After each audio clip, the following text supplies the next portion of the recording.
we're going right into round one, so make sure you've warmed up appropriately, but you're gonna step back against the wall and you're gonna come into a slight, tiny wall sit, and then you're gonna bring your arms up to 90 degrees. From here, you're gonna make sure your back is nice and flat, pelvis is tucked, and then you're just gonna extend your arms overhead, sliding them on the wall, only going as high as you can, keeping contact all the way through your wrists, elbows, and shoulders, and low back. Okay, so again, really trying to maintain contact with the wall the entire time as you reach overhead. So like me, if you can't get all the way straight, totally okay, just go to your end range. Think about exhaling as you lift, trying to extend that range with each reach overhead. Again, back should be pressed nice and flat against the wall, not by sucking in, but by using the core to tighten in the center there.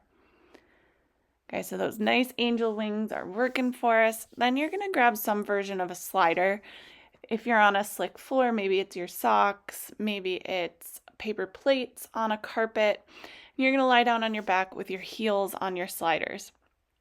Thinking about getting your core nice and engaged, you're gonna lift your butt about 1 inch off the ground as you extend those legs straight out in front of you, going only as low as you can maintain control with those hamstrings or the back of your thighs. Okay. Lower down to bring your feet back in. Very, very, very advanced move if you leave your butt in the air as you pull your heels back in. If you can do it, awesome for you, keep going. Otherwise, we're just kind of letting our butt drop, pulling the feet back in, relifting, reconnecting to that core, and extending out. I kind of like that a little bit better of dropping down and resetting because it gives you a chance to realign your core and make sure it's nice and tight with each one. And then just working into those hamstrings a bit. Again, not going too fast because you ultimately want to stay in control of those hamstrings and sliders the whole time. Exhale as you extend those legs. Inhale when you drop your butt and slide them back in.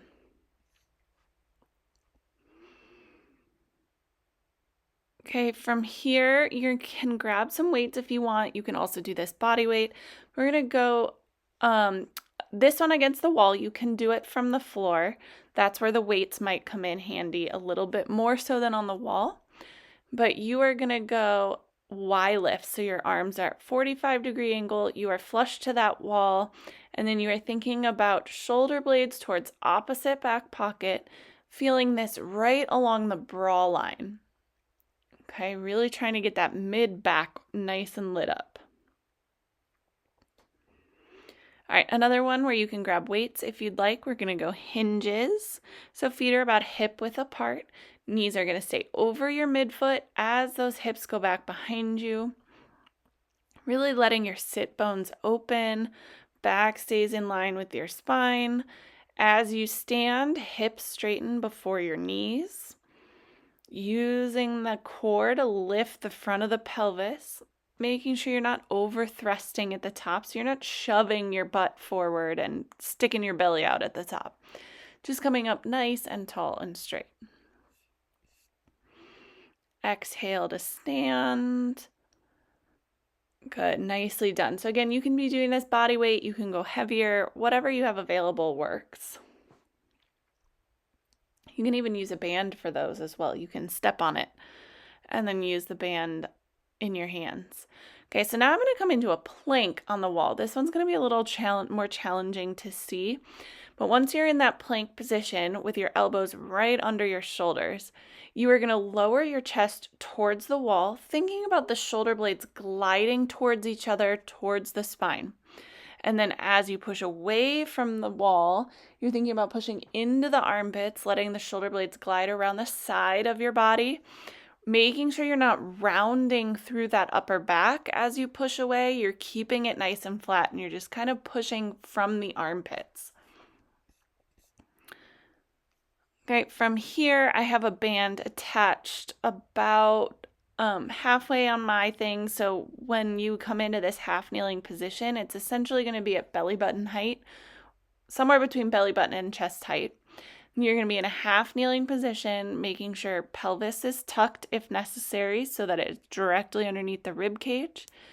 You should feel like the band is going to pull you over, but you are still maintaining control. Think exhale as you press out. You are feeling this in your core.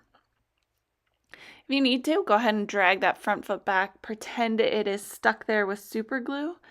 But as you pull it back, you're going to engage the back of that leg and that hamstring a little bit more, helping you tuck your pelvis ever so slightly more. And then, of course, we're going to flip to the other side.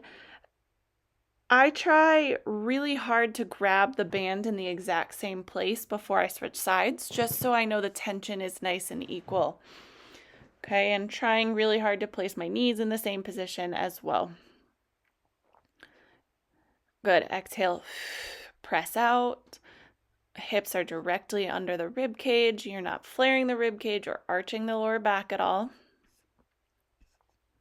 And then finally, we're going to go into a side plank. So you have the option to modify as necessary. So I'm going to do top foot in front, lifting fully from the bottom. So thinking about pushing off that bottom leg, pushing away from that bottom elbow, making sure chest and belly button and hips all have laser beams facing the exact same direction. You're not twisted in any way. Okay, you can do feet stacked. You could do top foot elevated to make it harder, or even bend that bottom knee like a kickstand if needed. Just going 20 seconds on each side. Again, I'm going top foot in front, making sure both of my sides are doing the exact same amount of work. Again, checking in to make sure belly button, chest, and hip bones all are facing the exact same way. Really driving from that bottom leg, bottom elbow, breathing here. Awesome work. Going into rest before round 2.